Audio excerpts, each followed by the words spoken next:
Welcome, community. Chronic Pain Australia acknowledges the traditional custodians of the lands on which we live and of the many different nations across Australia. We pay our respects to elders past, present, and emerging as the holders of the memories, traditions, culture, and spiritual well-being of the Aboriginal and Torres Strait Islander peoples across our nation. We acknowledge any sorry business that may be affecting the communities as a whole. Well, my name is Nicolette Ellis. I am the chair of Chronic Pain Australia, and I am so pleased to be moderating this session, shining through pain, expert tips to help you find your pain changers.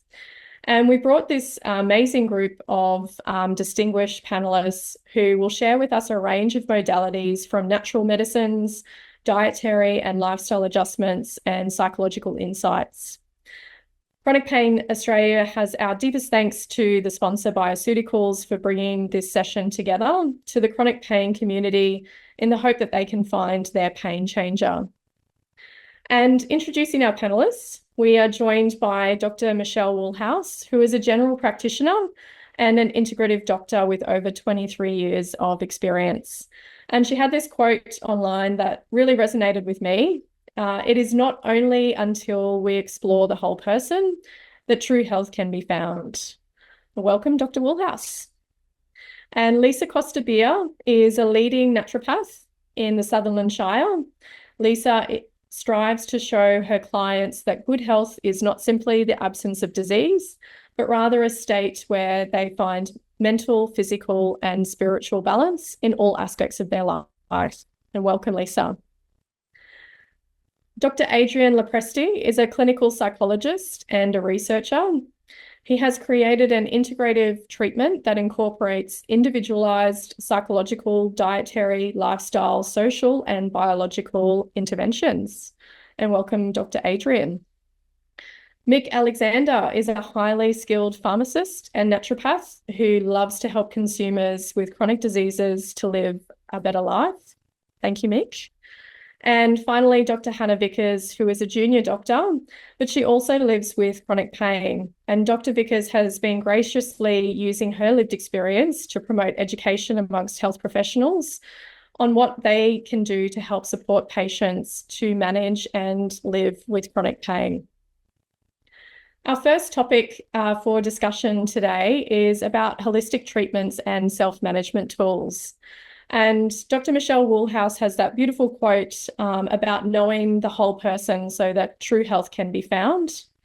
Every year, Chronic Pain Australia investigates the lived experience of chronic pain, and we know that this vicious cycle continues to resonate and come through that National Pain Survey, showing that pain really colours every aspect of an individual's life, from their work, their relationships, their financial abilities, and their mental health.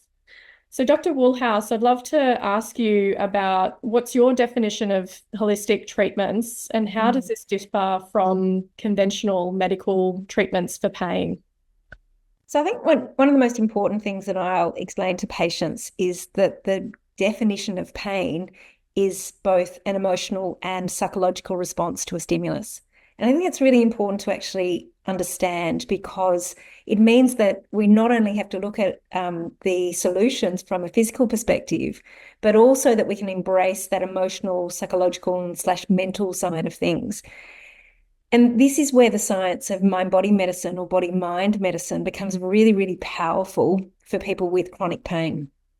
So we know about 25% of the population suffer from chronic pain, and that's anything from lower back pain to osteoarthritis to endometriosis, and that increases as the lifespan goes on. But there's a lot of fantastic research going on in the more holistic sort of aspects. But what I find too is it's important not to look at these, I guess, additional modalities in a separation. So it's always coming back to this understanding that we have so much more empowerment and healing skills innately in us than what we do by just having to go to a practitioner and getting a treatment. And so this is where really importantly, really key skills like mindfulness meditation and breathing exercises becomes incredibly powerful at dampening down the stress response, which occurs when people are in pain. So when people are in pain, it's obviously a warning sign from the body, a little bit like anxiety is, or hunger, or thirst, for example. It's almost like the body calling us home.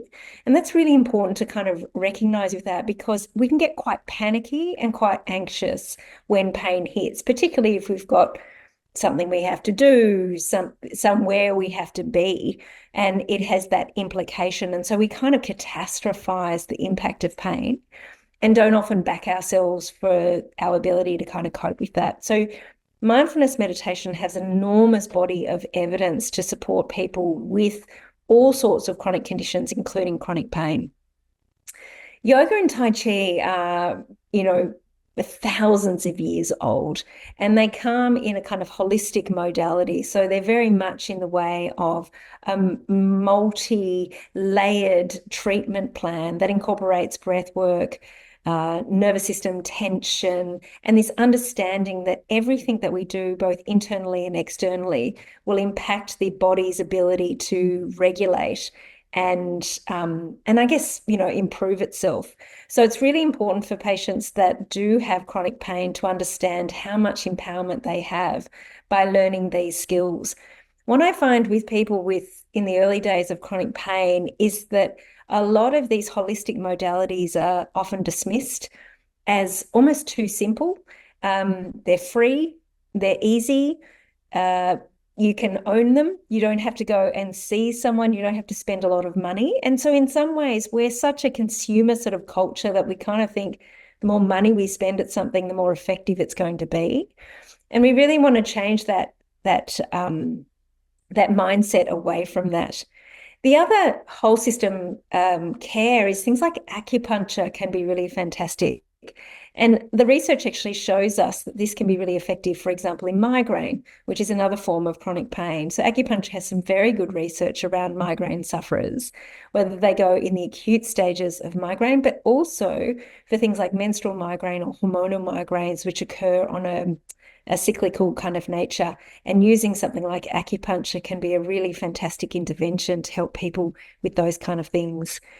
In the bodywork area, I'm not a body worker, but in the chiropractic, osteopathic, physiotherapeutic, and massage area, they really try and work on the alignment of the body so that there's an overall kind of spinal flow. And that can be really helpful for people that have got more musculoskeletal kind of chronic pain.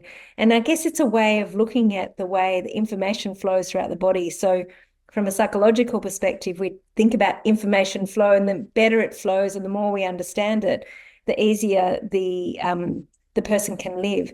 Chronic pain tends to block flow, particularly with fear and with anxiety as well. And so allowing the body to come into alignment with things like body work, and that's where yoga can play a role as well, and Tai Chi, to allow that kind of flow of energy throughout the body. And then for other holistic modalities, there's things like exercise therapy. Exercise therapy over the last 10 or 20 years actually exploded in terms of its evidence for chronic pain.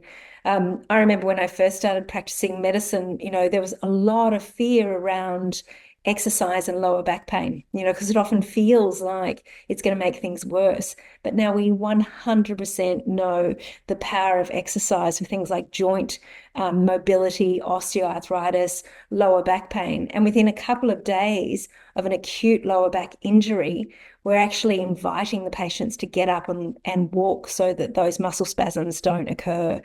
And so for those that are really timid and frightened of exercise, seeking the advice of an exercise scientist and somebody that really, really understands how you can exercise safely without re-traumatizing the body or impacting a damaged area is a really powerful medicine.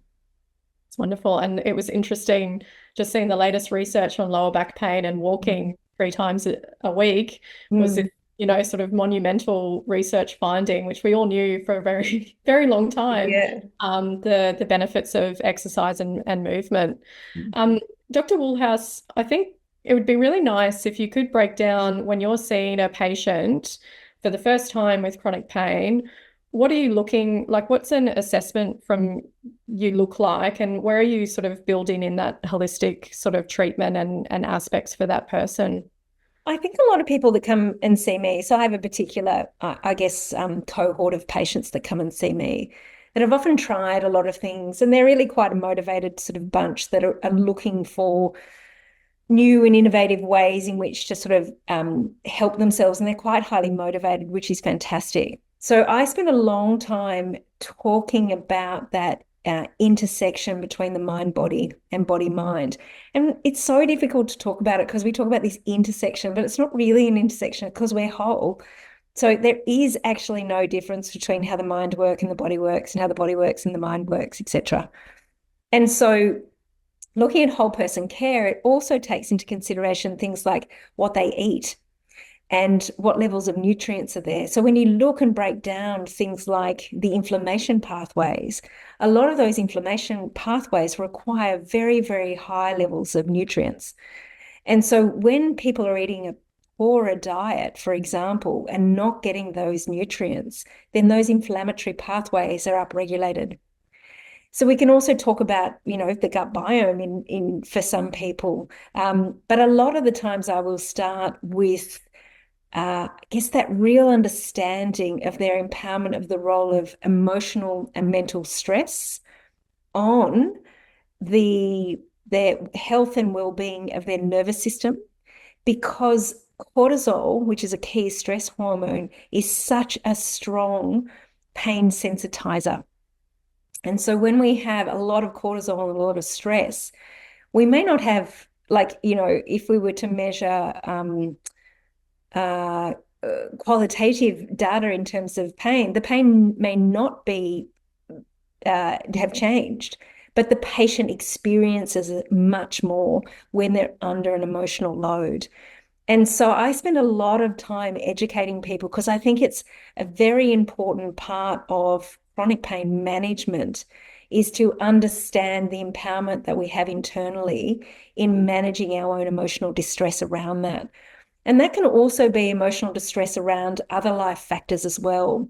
And so when other parts of their life are not going so well, or they're not sleeping as well, or they're under stress from, a boss or work stress, or something's happening relationally in their life, their relationships are under strain, that will often impact the impact of their chronic pain.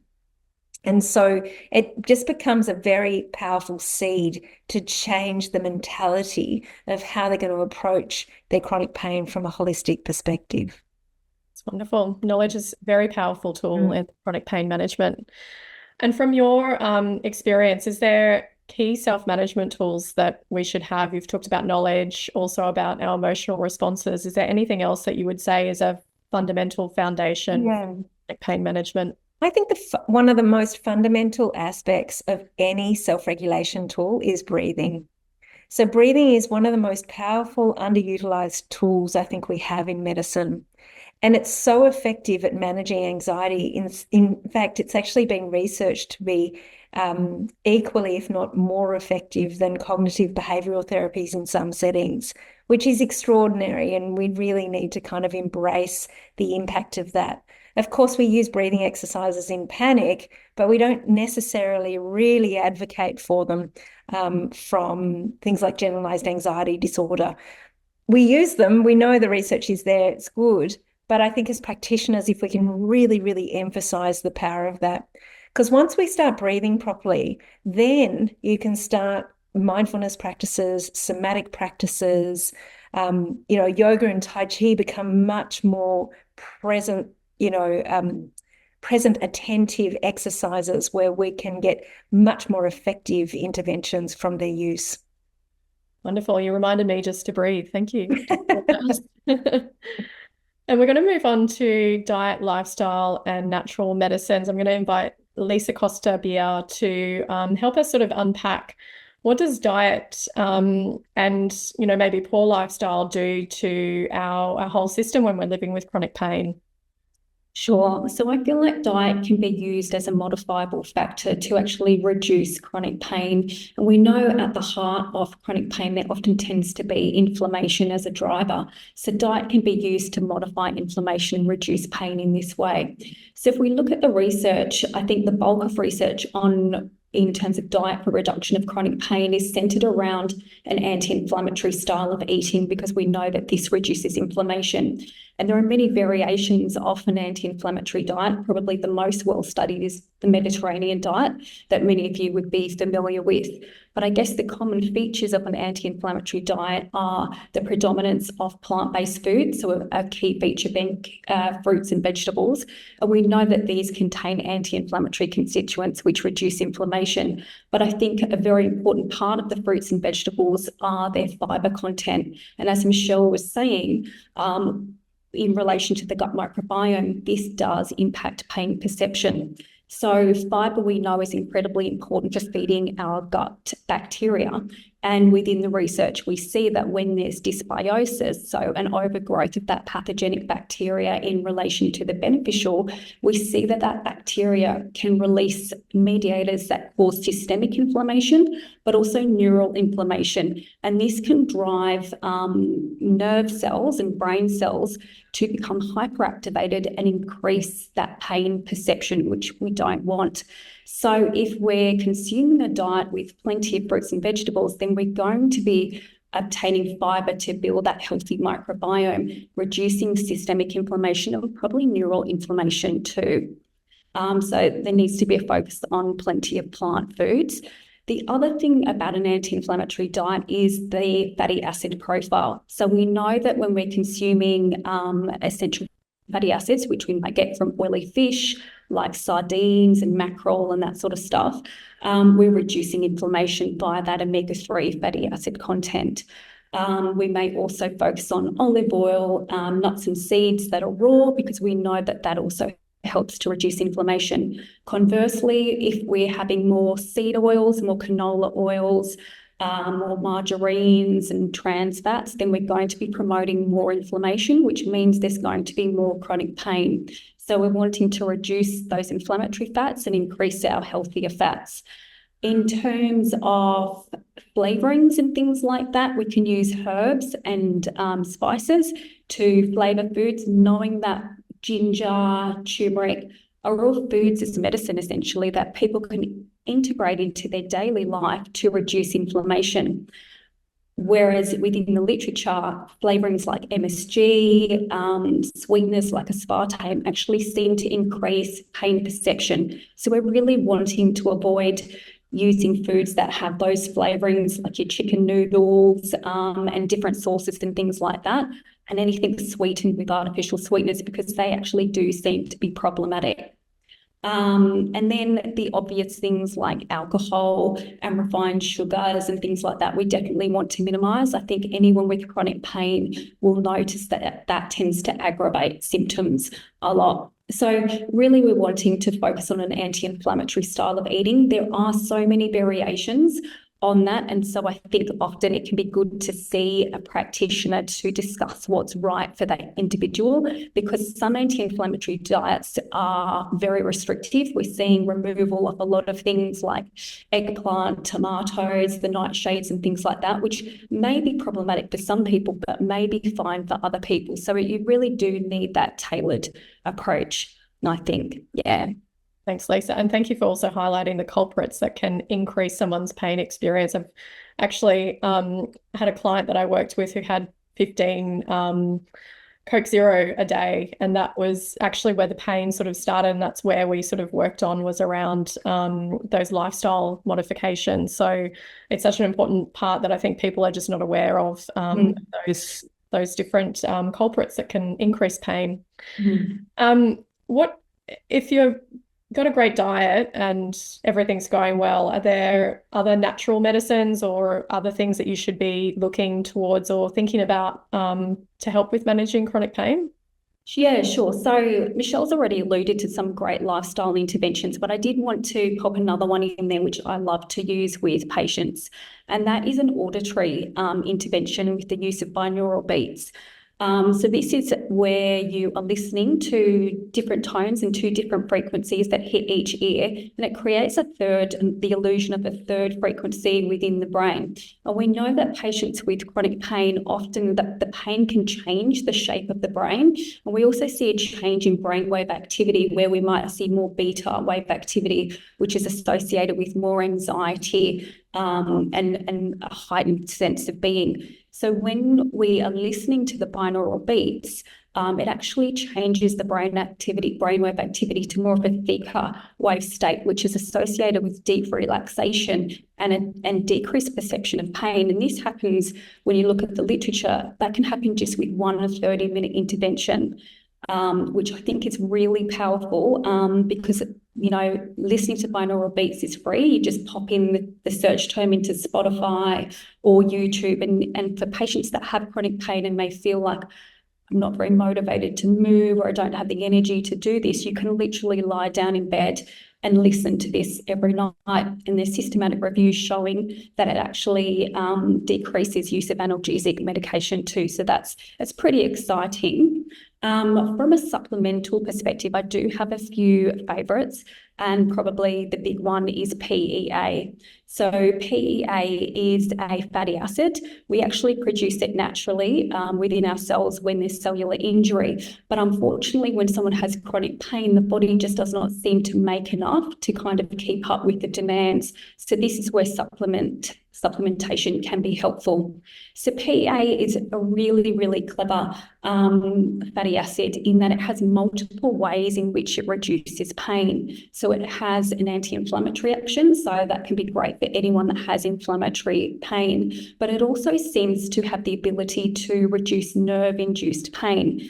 And it does this via reducing mast cell degranulation. So we have these immune cells called mast cells, and they can pop open and essentially vomit out their contents, which can be things like histamine and serotonin, things that can increase that pain perception. So PEA appears able to stabilise these mast cells and stop them from doing that. And I think a lot of people with inflammatory pain don't realise that there probably is some nerve involvement too, because we have those nerves around many of the areas that are inflamed, and they become activated in response to those mast cells.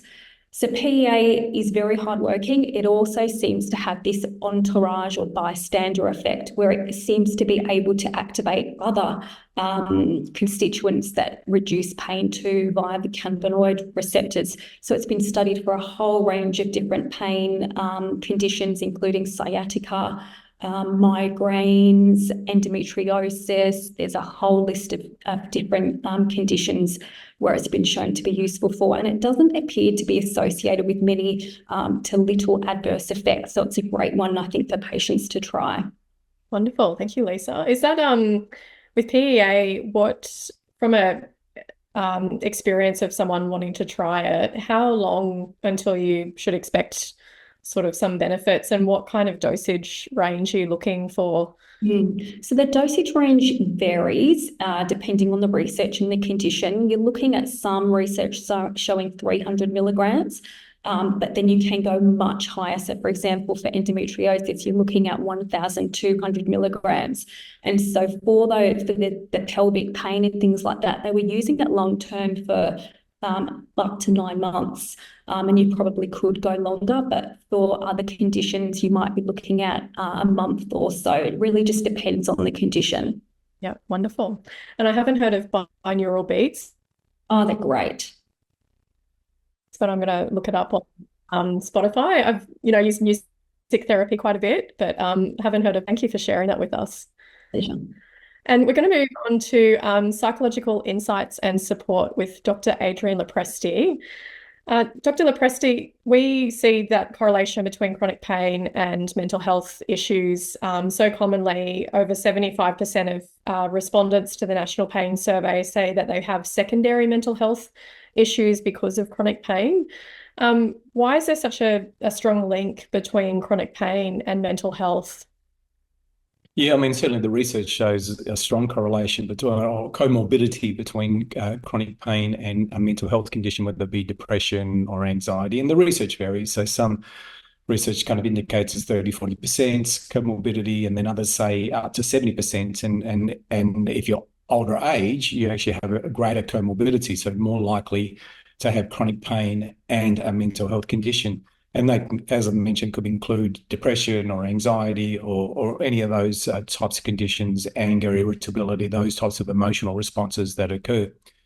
Now, when it comes to the relationship between chronic pain and mental health, it's a bi-directional relationship. So pain can affect how we feel, but also how we feel can affect our perception of pain. So there's certainly a strong relationship there. And the reality is that when it comes to pain, obviously it affects a whole range of environmental, social, psychological, lifestyle factors. So obviously having chronic pain can affect work and people's ability to be productive, and even it may require a change in work.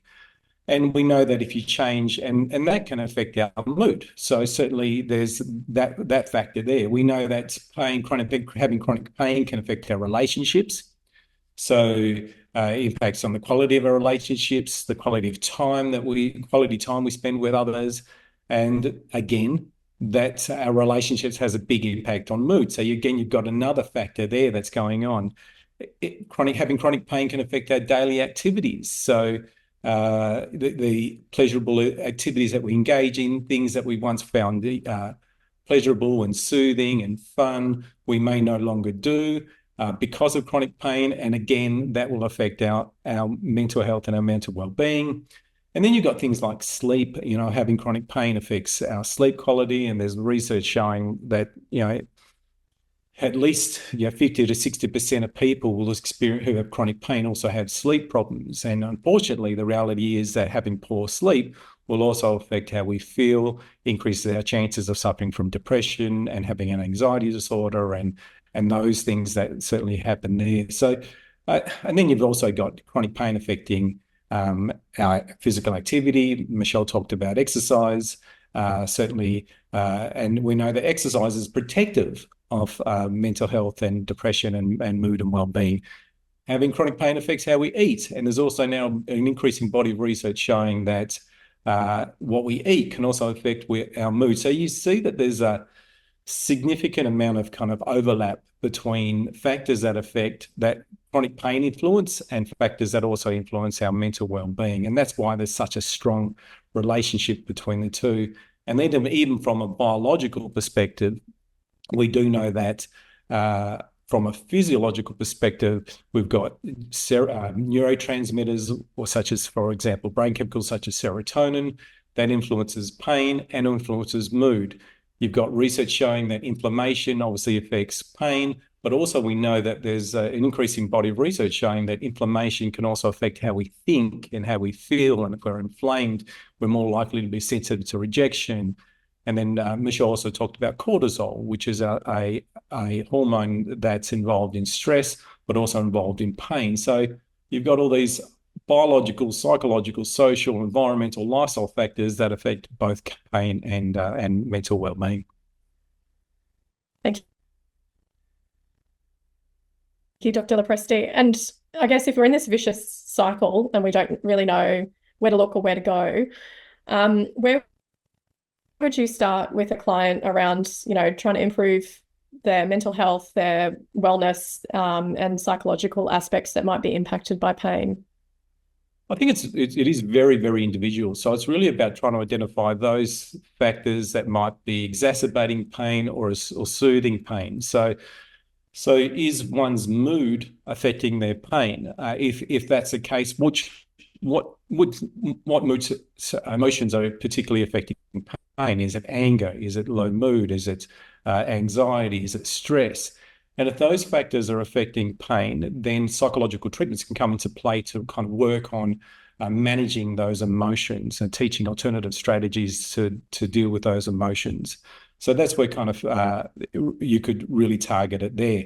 But are there certain thoughts that can also, because we do know that how we think will affect how we feel and will affect how we behave, and how we think will also affect how we perceive pain. And I don't want to say that pain is in your head, It's in your, certainly plays, it's in your brain, but it's real. It's certainly there. But how our emotions will certainly affect our perception of pain, and our thoughts will affect our perception of pain. So if we have certain unhelpful thoughts, such as, let's say, for example, some people might have what we call pain catastrophizing, where they believe that the pain will never go away, life will never improve, their life is over because of pain. Now, having those types of thoughts are going to affect pain perception. And I don't want to minimize the effect that pain has on our life, but certainly what psychological treatments do is really try to help people develop more helpful ways of thinking. How could people think about it differently, so that it's helpful, engages in helpful behaviors as opposed to unhelpful behaviors. So that's where kind of psychological therapy will play a part. We also know that your confidence in being able to deal with pain, what we call self-efficacy, can affect our pain perception. So if somebody has low confidence in their ability to manage pain, they don't believe there's anything they can do to manage their pain, then pain perception is going to increase. So psychological therapy can come into play, whereby it targets self-efficacy, trying to increase people's confidence in being able to engage in behaviors that might help manage pain. And then you've got, and the other thing I really want to highlight is sleep. We know that pain significantly affects our sleep, and our sleep affects our mood and how we sleep. There's unfortunately a downward spiral. So pain worsens sleep, sleep then worsens pain, pain then worsens mood worsens sleep, and all that side of things come into play. So really then you could have a psychological treatment that specifically targets sleep hygiene and teaching up behaviors and that might help improve sleep patterns. So there's a whole range of different factors, and it's really very, very individualized. What is it that's causing or contributing to a person's pain exacerbation, and then kind of targeting it there. Thank you so much. And as someone with a 3-year-old and a 1-year-old, I have no sleep. So it's very poignant moment. Do you have some, practical tips of what you would do for someone with chronic pain and sleep issues? We've got 9 out of 10 saying that they have sleep disturbances because of chronic pain. And if you have any practical sort of tips that you work with your clients, would be incredible. So sometimes it's some of the behaviors that people they have poor sleep, and then they do engage in compensatory behaviors that then they think it's going to help their sleep, but then it actually might worsen their sleep. So they might go to bed earlier, or they stay in bed for longer, or they sleep longer because they go, I'll get out of bed later. And those types of things might then affect their ability to fall asleep and stay asleep. Then there's having negative thoughts around sleep, and people thinking, I'm not going to fall asleep, and then they stay in bed ruminating. They think about the fact that they're not falling asleep. And I know that often people will recommend kind of counting sheep, but I'm not sure how well counting sheep works, but certainly how we think will also affect our ability to fall asleep. So often, if you're not falling asleep after 15 minutes or so, then I would certainly recommend that people get out of bed, engage in something soothing, and then go back to sleep when they're falling asleep. So again, it's very, very individualized. And I just want to highlight that there's no magic pill for sleep. It's often a combination of several different strategies. Just like pain management, it's a combination of several different strategies. There's no magic pill. And if you change 5 things on their own, they're not significant. But if those 5 things can help improve sleep by 5% each, that's a 25% improvement. Which one was the main driver? It doesn't matter. It's the combination. And that's really I suppose what Michelle talked about from a holistic perspective. There's a whole range of different factors that we've got to consider. Wonderful. Thank you, Dr. Lopresti. And we're going to move on to finding your healthcare team. And Mike Alexander is not only a pharmacist, he's also a naturopath. So he's kind of a unicorn in this space. And it would be great for Mike to talk about, why it's so important to see, a few different health professionals for your chronic pain or access that multidisciplinary care. Yeah, sure. Thanks, Nicolette. Look, the reason that we look at multidisciplinary care, and I'll just describe that for you, which it's really looking at the medical, physical, psychological, and social aspects associated with chronic pain. It's because it's patient-centric care. And so it's more involved in treating the whole person, not just their pain. And we know that people that have chronic pain, we know that chronic pain affects all aspects of a patient's life. I mean, it affects their mobility, their mental health. They have feelings of a stigma associated with them and with their chronic pain, as well as they feel socially isolated. And we also know that people that have chronic pain also, a lot of them have these comorbidities or coexisting conditions with other chronic diseases. And we know that it's more than just treating the pain with that person. So, there's evidence that says that it's quite effective, and it's certainly recommended by the International Association for the Study of Pain as a process of managing pain. But it's also recommended by Australia's National Pain Strategy as well. Beautiful. And when you're seeing I was just about to say, and it's a team approach. There's a group of people that are helping the person at the centre of it. Wonderful. Thanks, Mick. And when you're seeing clients as either, as that dual role of pharmacist and naturopath, are you looking for people who are missing from that person's healthcare team? Well, look, pharmacists are in a fairly unique position, and that we normally do have pretty good connections with allied healthcare professionals. And I mean, so yes, sometimes we may see a need for someone that they themselves are unaware that they could access, or unaware that it may make a difference to their chronic pain. These teams we know that these teams normally start off with a GP or their primary healthcare practitioner, but they can include anyone as an allied health professional that may help them. Even includes things like joining support groups like Chronic Pain Australia, or accessing people to increase functionality like physiotherapists or occupational therapists. It could include music therapy. It could include quite a lot of things that may benefit their chronic pain. Wonderful. And as a pharmacist and a naturopath, what would be your key role in helping support someone with chronic pain? Yeah, so look, if I put my pharmacist hat on first, pharmacists' role in helping someone with chronic pain is first and foremost really about the safe and effective use of medicines. So that's what we look for first, and we look for their medication in totality. If you're fortunate enough to have someone who's both a pharmacist and a naturopath, there are ways that we can look at using supplements as well as chronic medicines. Definitely, Lisa mentioned before PEA. I've used PEA quite a lot for people with chronic pain, as well as things looking at the initial involvement of the chronic pain, which is looking at some of the oxidative stresses involved. For example, using alpha-lipoic acid, or recommending things like turmeric, curcumin, etc. And Adrian mentioned before too that there's a lot of inflammation or neural inflammation involved. So, and I know that he's done a lot of work in this area. But things like magnesium, alpha-lipoic acid, and curcumin are useful for neural inflammation as well. But definitely, first and foremost, our primary role is in effective use of medications. Look, we've got a couple of tools. We can do things known as HMRs, where we send an accredited pharmacist in to have a look at medications and see if they're useful or not, and see if anything needs to be changed in their medication regimen.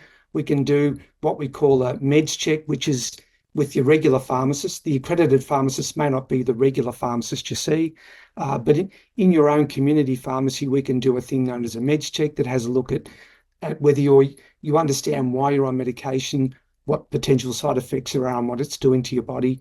And of course, we can use things like dose administration aids to help people regularly take their medication and keep a check of how much medication they're taking, because we know with chronic pain that people usually end up on polypharmacy or a whole range of medications. And these lead to all sorts of issues, such as drug interactions between the different medications. And we also know that people with chronic pain, they often use substances outside of their medications because we know, I think with your survey said about 45% of people or thereabouts self-medicate with things like alcohol, tobacco, and non-medical cannabis. So, pharmacists can help people with these, with the use of non-prescribed medication or medication to treat their pain in other ways. We often, as pharmacists, we often get asked by patients if they're titrating doses or starting on particularly things like gabapentinoids or things for nerve pain. Often they'll start on that and they'll feel a little bit out of sorts when they start on these sorts of things. So they'll come to the pharmacist and say, hey, I've started on 25 milligrams. I need to get up to 75 milligrams. Can you help me get up there safely and effectively so I'm not too too drowsy, or I'm still able to function? And also we can help people when they want to discontinue medication, or through HMRs, we often find some medications no longer effective or it's creating other issues with patients. So, we can help them deprescribe or taper off doses as well, because I guess sometimes with things like opioid medication and fairly strong medication, we like to try and find the minimal effective dose that's going to have an effect on the patient, but won't affect their functionality. So, really pharmacists are in a fairly good position because we're fairly accessible to be able to do these sorts of things. And we can usually talk to doctors or talk to practice managers and get things changed fairly quickly in that particular team. Wonderful. Mick, I think that's highlighting the benefit of home medicine reviews for consumers, because a lot of them are unable to or unaware of these as a accessible sort of federally funded treatment that they can get and have a sit down with a pharmacist and go through all of their medications. And usually they're supplements, because they don't generally share that information with their doctor, because they're feeling a bit of shame from that as well. Yeah, a lot of them feel they're not a medicine. Are there any sort of yeah, absolutely. And a lot of the I wanted to ask you a question just from your pharmacist and naturopath brain. Are there common medications that are on prescription that can interact with supplements, or supplements interacting with prescriptions? Is that something that you can speak to? Yeah, sure. Look, I mean, we quite commonly see people that are on chronic medicines, things like antidepressants or serotonin reuptake inhibitors. A lot of people would know those. Definitely, you don't want to take St. John's wort with that. It interferes with that significantly. There are quite a lot of medications that can interfere with what we call our liver enzymes, or the way we metabolize medications. And there are some medications, particularly things for, say, heart disease, or some medications that are used for chronic pain, that have got what we call a very narrow therapeutic index, or a very narrow margin of error. And if we take medications that can affect our liver metabolism, some people get a little bit nervous about black cohosh, some people get a little bit nervous about some other medications, particularly there was that issue quite a few years ago where people were taking medications that affected their liver, and they worry about the implication with that on quite strong medications, and that it may raise your blood level and then cause significant side effects. Thanks for that, Mick. And I think it's always important to always check with a naturopath or a pharmacist around if you're using supplements and prescription medicines together, because there are some interactions that do occur. Yes, and I was going to say one last thing. The sad thing about multidisciplinary care is that only about 1% of the people that have got a diagnosis of chronic pain actually access that. So it's really under-accessed. Yeah, absolutely, Nick. And it's something that we really want to change at Chronic Pain Australia, to make sure that people are getting access to all different health professionals to help manage their chronic pain better and live a better quality of life. Yeah. Now, we're moving on to Dr. Hannah Vickers, who is a junior doctor and also has her own lived experience with chronic pain. And I wanted to invite Dr. Vickers to sort of share her experience of chronic pain and any insights that she had, and what helped her manage her condition and lead obviously a very busy life as a junior doctor. Absolutely. So I thought I would just start with my story. So I started having chronic pain when I was 21, so 6 years ago now, which initially began as quite extreme delayed onset muscle soreness after exercise, but quite disproportionate to what I was doing.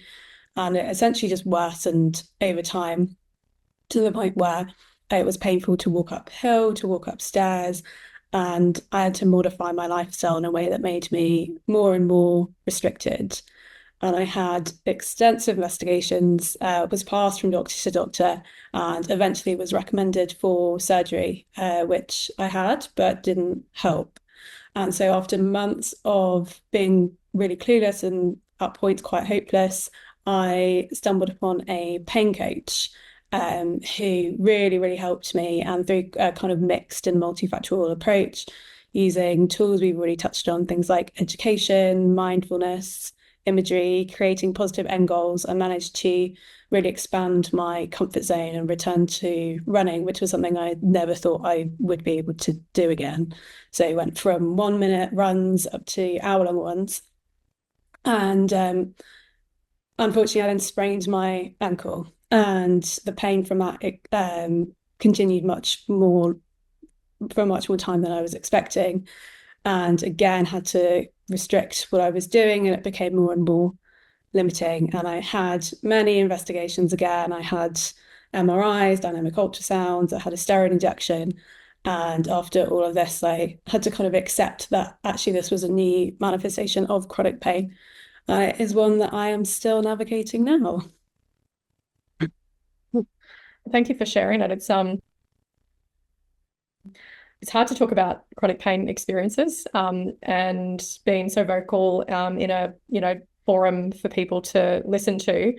What sort of helped you get through those moments? There seemed to be a lot of what were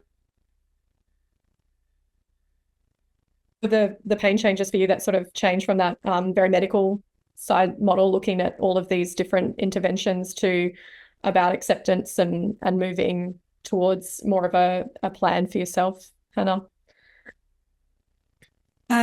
So I suppose the kind of two things I want to touch on here are creating a kind of pain support system for yourself, and also thinking about how you talk to yourself about pain.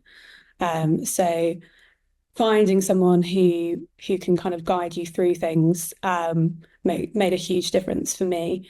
I find a lot of people don't seem to really understand the pain experience in a way that can be quite isolating. So finding someone who gets it is very validating. And so I worked with a pain coach who gave me lots of tools to accept and then tackle my own individual needs. And I worked with someone back in the UK called Richmond Stace, who was unbelievably helpful in kind of guiding me and teaching me with this. And he's recently released an amazing book about overcoming and understanding your pain. And after sessions with him, I definitely feel like I've got a new wave of hope about my experience and future ahead. And I also find friends and family can be an amazing support. And I kind of think of some of them as my pain cheerleaders. I think often when you're managing pain, you have experiences which are big steps forward for you, but may seem like small things to other people or compared to other people. So having people that you can tell these wins to, who can help you take pride in what you've achieved and help you celebrate, can be really important in terms of acknowledging where you've come from and where you've gotten to as well. And then in terms of how you talk to yourself, a lot of people are quite harsh on themselves. And when they experience pain, they either try to ignore it or they resent that they have it, which is completely understandable. But actually sometimes just noticing that you've had that thought and not engaging with it in an emotional level too much can be quite helpful, just to notice it and then let yourself have other thoughts. And also just reassuring yourself. So for me, I constantly remind myself that I'm not doing damage with this pain, particularly with my ankle, because I had to kind of unlearn that I hadn't injured it. And pain is a protective response, but sometimes your body's trying to protect you, even though you're fine. And reminding yourself that you're fine can stop that kind of doom predicting response. So being sure that you're kind to yourself can really help with that. And also, as it's been touched on already, sometimes pain is your body's way of communicating other needs, like your need for sleep or rest or connecting with other people. And then lastly, one thing that's a lot easier said than done is believing that it can get better, and that it will get better. And pain can be really all-consuming, but I think it's important to not let it define you, because you are so much more than your pain experience, and you need to let yourself know that and show that and find joy in the little things. There's so much in there, Hannah, and wonderful tips. I follow Richmond Stace on LinkedIn, and also read his book, which is a wonderful addition. And I think you really highlight that talking to yourself, giving yourself some compassion, and that it's not easy always to live with chronic pain, and being kind to yourself is a really important step. I would like to also ask you, being a junior doctor, you work in a busy ED and managing chronic pain. A lot of people say that they're unable to work because of pain, as well, or it's definitely limited their work ability and the hours of work that they can do. How do you seem to juggle that, or is it, can you juggle it at the moment? So I think for me, the hardest thing with work was being able to create time or headspace to engage with pain and try and use some of these tools that we've talked about. And so one thing that I found really helpful actually was initially reducing my work hours. So I currently am working 80% of full time. And it's made a huge difference just to give myself that opportunity to look after myself and create some space to think about things.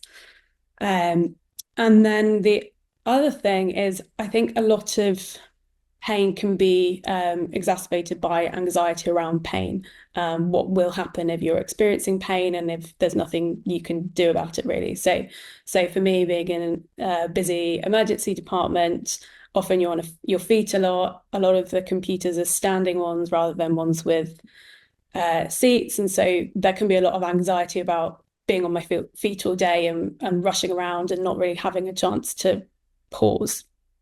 And so I spoke to my supervisor about it, and we kind of strategized about some things that might be able to help. So one thing she suggested was getting one of those kind of folding chairs that could fold up and be out of the way. But if I needed somewhere to sit, even at one of the standing computers, I'd have that option. And then the other thing was, there are a few different areas that we can work in, and some of them have more kind of desk space. So she mentioned, even if I'm in the one where you're standing a lot more, rushing around, if I needed it, I could go to one of my seniors and just gently mention, would it be okay if I move around, and that they'd have that understanding and try and kind of facilitate that. And actually, I have not used either option at all, but I think the reason I haven't is because I've known that the option is there, and just knowing that I can do it if I need to breaks that anxiety circle, because I know there's a way to relieve that stress and pressure on myself if I need to. And I think that just being that understanding from people around me is really helpful as well. Not that I need to talk about it, but just that people will accept that that is my experience and try and cater to that. That's wonderful.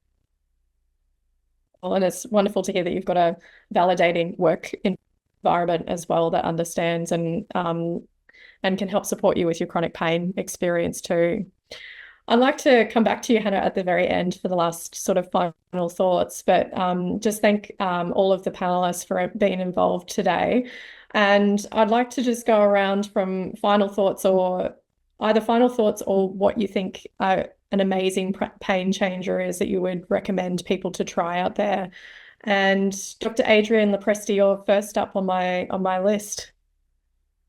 Okay. I mean, I think for me, I think it's great that there's a whole multidisciplinary team today talking about all the different options we have available to us. And if you're suffering from chronic pain, and our support systems are really, really important, whether that be social supports or professional supports.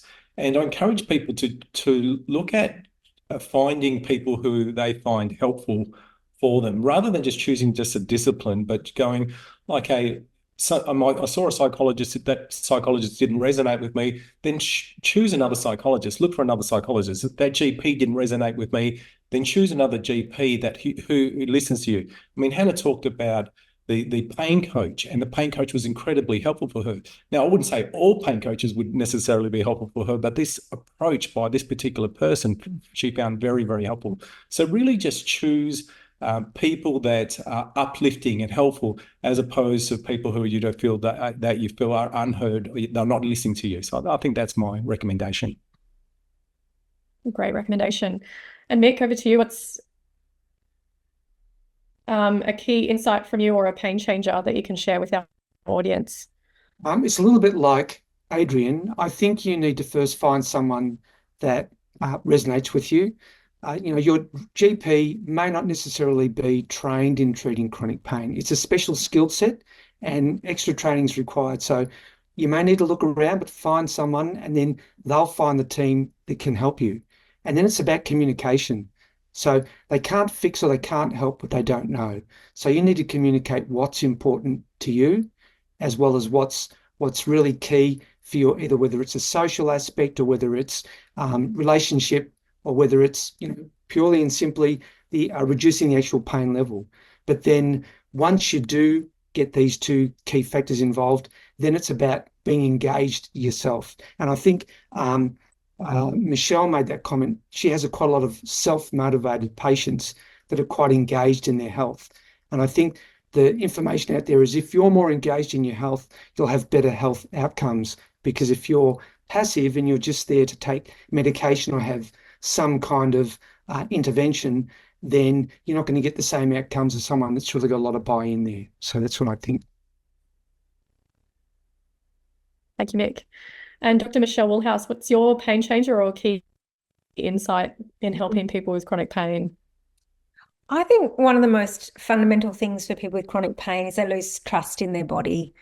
And regaining trust in your body takes time. So there's a saying, I'm a mother of teenagers, you lose trust quickly, you build trust slowly.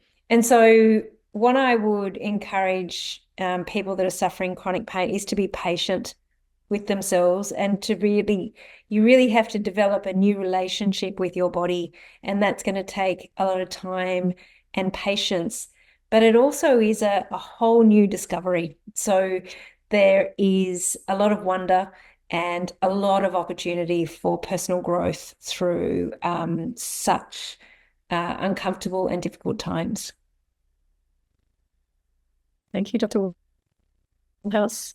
And Lisa Costa-Bier, what's your insights or pain changes? I think it's really just more of the same as the others have said, that a supportive, collaborative environment really tends to favour best outcomes. And I love what Hannah was saying about sharing with her work team what was going on, and the fact that there was that support offered was almost a healing in itself, even though you haven't needed to use it. Just that collaboration and knowing that the support was there is such an important part of feeling better too. So open communication and support and collaboration.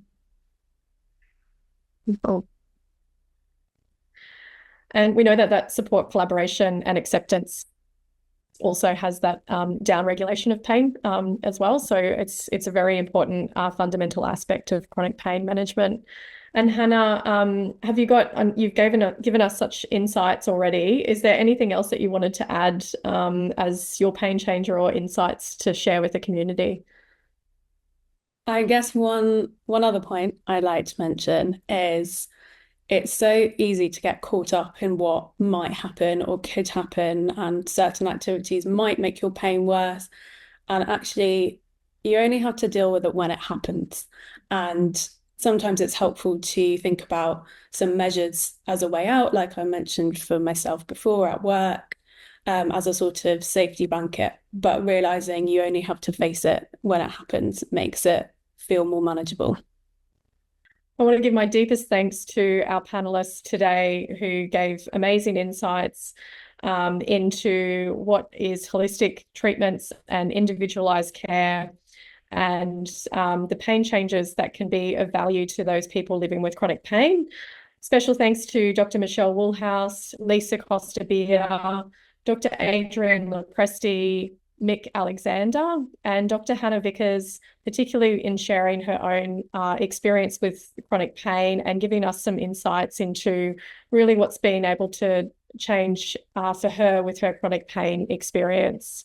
There will be some resources that are accompanying this recording, which will be available through our website and in the link below, where you can learn more about holistic care and also natural medicines. Thank you for joining us.